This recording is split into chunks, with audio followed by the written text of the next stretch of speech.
David Mora admet enfin la vérité sur son mariage. Il est très heureux dans l'amour de sa vie. Maintenant, David Mora a enfin un bel amour. David Mora, un nom familier dans le monde de l'art et des médias, qui a participé à de nombreux projets à succès, a désormais officiellement rendu public son histoire d'amour personnel après de nombreuses années à la garder secrète.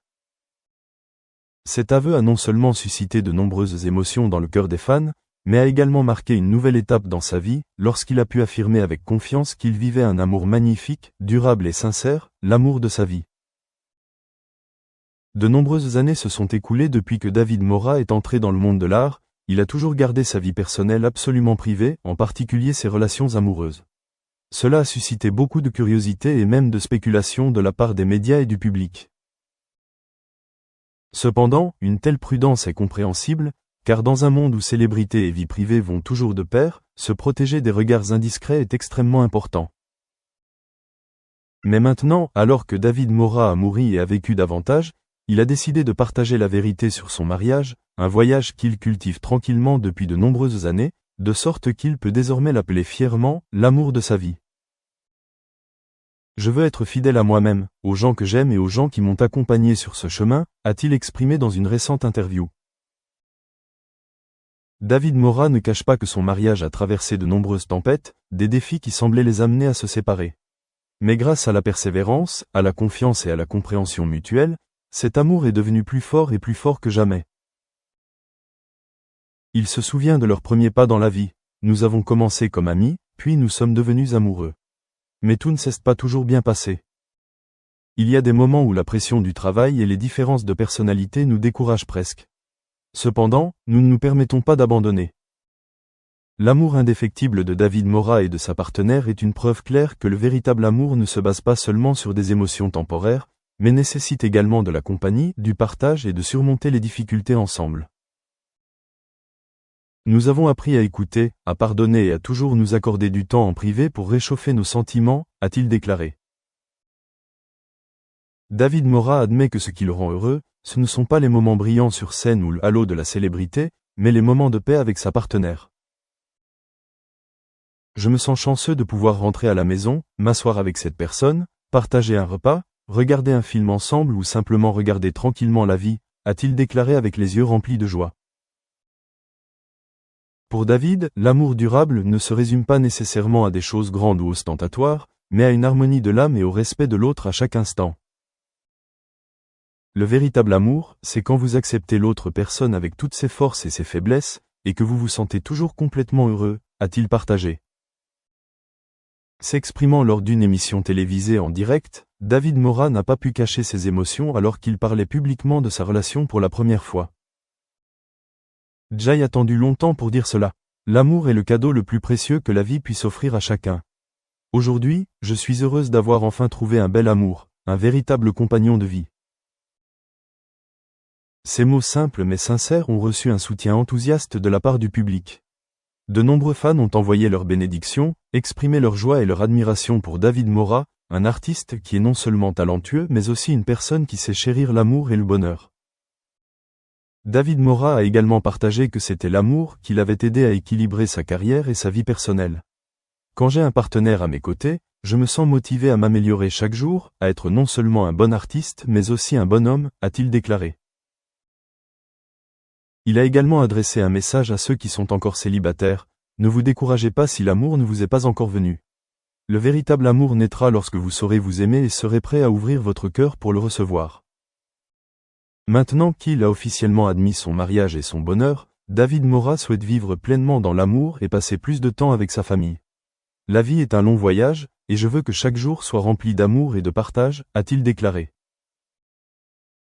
David Mora n'a pas non plus oublié de remercier ceux qui l'ont toujours soutenu dans chaque voyage, en particulier son partenaire, qui l'a accompagné à travers de nombreuses difficultés et défis. Sans cette personne, je ne serais pas là où je suis aujourd'hui. Cet amour est ce qui me motive à constamment m'améliorer. Depuis qu'il a rendu public son mariage, David Mora semble plus détendu et plus à l'aise dans tous les aspects de sa vie. Ses proches ont partagé que, dans le passé, David était une personne assez réservée, parfois pensive et exprimait rarement clairement ses émotions. Mais maintenant, il sourit davantage, parle davantage et, surtout, ses yeux sont pleins de vie et de bonheur. L'artiste Min Wang, ami de longue date de David, a confié un jour. Je sais que David cachait soigneusement sa vie amoureuse, ne voulant pas que quiconque voie sa faiblesse ou craigne de perdre son image de force. Mais maintenant, lorsqu'il l'avoue, je le vois comme une forme de maturité, un nouveau David, beaucoup plus sincère et profond. Ce changement a également permis à David de se rapprocher de ses amis et de sa famille, créant ainsi un solide réseau de soutien qui l'a aidé à continuer à s'épanouir dans son travail et dans sa vie. L'amour est un élément important qui l'aide à maintenir son équilibre mental et ainsi à travailler plus efficacement. We learned, and my takeaway will be for Chopin and other colleagues. We will have another session with our academics and with Vice Provost for Academic Affairs, Loretta O'Donnell, to share that experience with you. How we do here in Nazarbayev University. And actually, I think it's a good experience. We have a special department dealing with educational technology. We have a special studio where we make recordings of lectures and everything. And we have, of course, digitalized library. And again, to share with all universities in the country and regionally and beyond that. Thank you very much. Thank you very much. And as my final question, because we are coming to the end of our allotted time, I'd like to open this up to anyone, especially people who haven't answered yet. What do you believe the University of the Future looks like in terms of skills education, the changing curriculum, and with digital offerings? I know that's a big question, but if you were to design the perfect University of the Future, how would it be different from your universities today? Would anyone like to answer? I might have to pick on people again. Julia, let me start maybe just for a second. Again, so because all educators know, we have been talking about robots teaching students in the future, and that so in the future, no, alive teachers will be really available, and no, there won't be any demand even.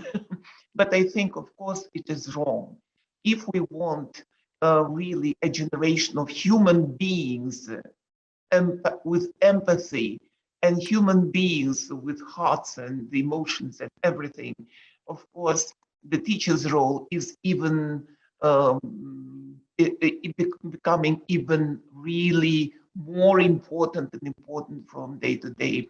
The only thing, teachers of today and teachers of the future, the main difference is that teachers of the future should be really, really well educated, well paid, in the first place, well trained. I think that's so what I like in Japan. Teachers really are so well respected. And so I think if we follow that kind of example of respecting teachers and not only just going to them and greeting them, but providing them with financial support